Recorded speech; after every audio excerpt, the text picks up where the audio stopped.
E3 earlier this year, where they had obviously a big display dedicated to it, and they showed a bit of the. Actually, they actually had some of the gameplay. You could play a bit of the game. Yeah.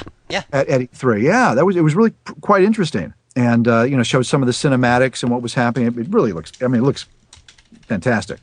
I mean, they've outdone themselves. You've probably worked with the two best, at least in my opinion, the best cinematic gaming companies in existence, which are BioWare and Blizzard. Yeah. When you look at the cinematics they put out, I know, and you've been in some of the biggest cinematics in gaming history, quite frankly. You look at the cinematics they put out, and there was a recent one they released called Return. That's basically the intro cinematic. They could make a movie. I mean, they could literally make a full CGI movie, and I would pay $10, $15, $20 for a ticket to go see it in a theater, because it's just so incredible how much they put into it, and it's a video game. How many times would you go to the theater to watch that movie? Would you go just once, or would you spend that $10 or $15 like 10 times? Probably multiple times, to be honest with you. There you go. See, that's what they're looking for. They want that repeat business. See, now that the word is out that you're willing to go there 2 or 3 times, we're talking, $30 to $60 just out of your pocket. They may just make. I'm gonna let them know. I'd do it. I would totally do it, especially BioWare. Those Star Wars cinematics, the fact that they have such a good relationship with LucasArts. Yeah. And not only that, but the fact that they have a relationship that may actually trump any other relationship I know Lucas to have, in terms of they're getting so much space to work with this game, because I know George Lucas hasn't approved every single character and every single armor set. It's too huge.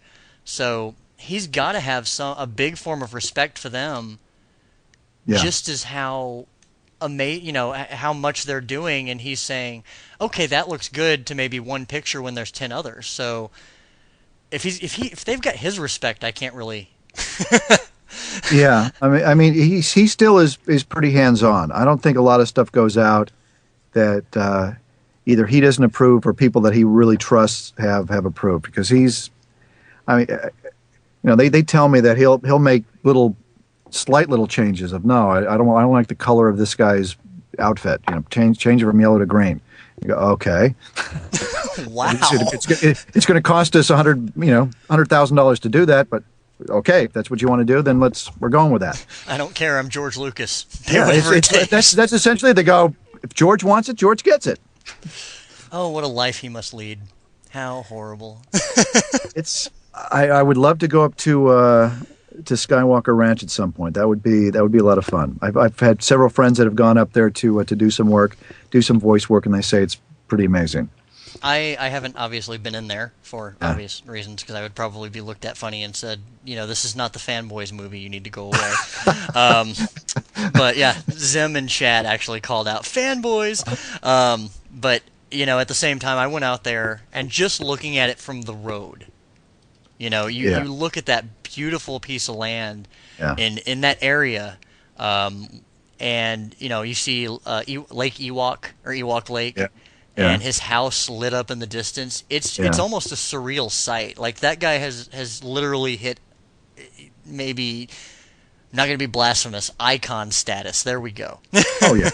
I mean, he's one of those very rare individuals that comes around, and we're just all fortunate that we're here on the planet at the same time that he is, because do you think, it's amazing. Yeah. Where do you think, where do you think the rights would go, given the bad time? Like, who would he trust with that? Because obviously you've worked with Lucasfilms and LucasArts before, and you know how hands-on he is. It may shock you, but George has not had that conversation with me. Well, I mean, what do you think, knowing kind of his mindset behind how he views the IP, is what I mean. I'm pretty sure you didn't go, so what are you going to do with it when you die? To even intimate that I would understand the minutia, any part of his thinking process. He's so friggin' brilliant. I don't know. I mean, I honestly have absolutely no idea. I mean, he's still a relatively young person. I'm sure he's going to be around for quite a while. I hope so. He's kind of like a Walt Disney in a certain extent, where he's created something that, when you work with Disney, I don't know if it's still exactly like it used to be, where the spirit of the man that was Walt Disney is very prevalent when you go to Disney Studios. It's something very different about going onto that lot. And they honored Walt's vision. And Walt also had a plan for what was going to happen after he died. So it wasn't like, he died and then everybody sat around and goes, what do we do now? No, he'd mapped it out. He had a plan for Disneyland. He had a plan for a lot of stuff. So, I'm sure that George has got a lot of ideas and a lot of stuff that he's worked on that let's hope he's around for a very, very, very, very, very long time. I wouldn't worry that that anything's going to happen with Star Wars where all of a sudden it just drops off the face of the earth and nobody remembers that it ever existed. That's not going to happen. Yeah, I would hope not. I mean, and by the way, I know this is a weird conversation, but we're a weird station, so it actually feels I like weird. I'm enjoying weird. I've also been informed that you need to voice a Sith. Oh, really? Oh. Apparently your voice would be amazing for a Sith, which I won't argue with that. It actually would, because I'm pretty sure you could pull off evil. Oh yeah. I can be very evil. There's the evil side. Listen, you have to acknowledge the dark side of you. Absolutely, sure. I mean, I've been a real prick. I know what it's all about. I've had people call me names and know that while they're calling me the name, I'm thinking, you're right. I am an asshole. Well, no, there was a post on your Facebook that I have to point out the comment on this. It was somebody that said, like, it's amazing how accessible you are and that you're, so cool to your friends. And then somebody else said something like, yeah, I'm surprised you're not a complete douche. And your response to that was, I've got plenty of time to become a douche. Yeah. It's not over yet. I can still work on that. I mean, if you can't laugh at yourself, then something's wrong with you, because life is too short to take yourself too seriously. And so yeah. I'm trying to think if I did play a Sith in this. I might have. And it just kind of didn't resonate a lot at that moment in time, because in Star Wars in this game, I played so many divergent characters in it, and some were good guys, some were bad guys, that I wouldn't be surprised if one of them was a Sith. Man, I'll have to. I may have. Do you get when you finish? Because I did play some evil guys. Pardon me? When you get projects like this, do you know who you played when it's over or when it's out? When they lift up the NDA, do they say, "Here's your character listing for this," for like your resume or something like that? I used to write them down. Because you think, as an actor, okay, who am I playing? Okay, Senator Everon. I've got this, that, blah, blah, the blah, blah, blah. This guy, guy named Chuck, and a robot, and okay. I know I played a robot in the. Oh, so you were a droid. Yeah, I think I was a droid. Yeah, Nice. Of course. Yeah. I think it was a kind of a panicked droid. A droid that's kind of one of those the panicked ones that they're not cool and calm and collected. They're the ones that are telling everybody to get out and hurry. So I don't know if they'll have everything listed. I don't think they're going to have everybody's credits listed when they have the final credits on the game. I hope not. I really because I'm one of those people. Given that I've worked in companies like that, I have great pride in looking at credits. Yeah. My name is in the StarCraft 2 credits. So, as nerdy as it might be, I'm honored that my name is in the same credit to your name is in. There you go. Mm-hmm. There you go. Yeah. But it's one of those things where I try to honor the people that made the game by watching the credits. I figure it's just kind of like, give them their credit. Watch it at least once to acknowledge what they've done. Once I'll have something to eat while I'm watching it. I'll text somebody. I'll make a phone call, but I'm watching. Right. Turn the music on. Have a video on the other monitor. But I'm watching. Okay. Maybe your props. Moving on. That's what I did with mine. Was I had to watch for mine, but mine is in a gigantic block of other names. Did you freeze frame it and just kind of stare at it for a while? It's a picture on my Facebook. Oh, there you go. There you go.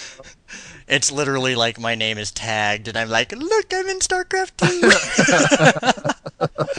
Well, we're talking about names. Maybe we can get Robert to do some name dropping, like some of his favorite people he worked with or who he wants to work with. Oh, yeah. Okay. I mean, let's see. Oh my goodness, I've worked with so many people, especially on camera.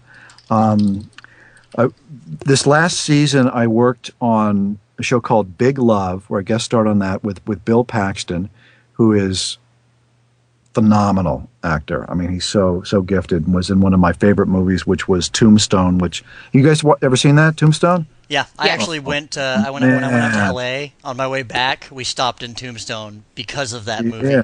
Yeah. We as a matter of fact, in Starcraft, Starcraft is essentially a Western, and one of Chris Metzen's and my favorite films is Tombstone. We actually borrowed a couple of lines from Tombstone and threw it into Starcraft.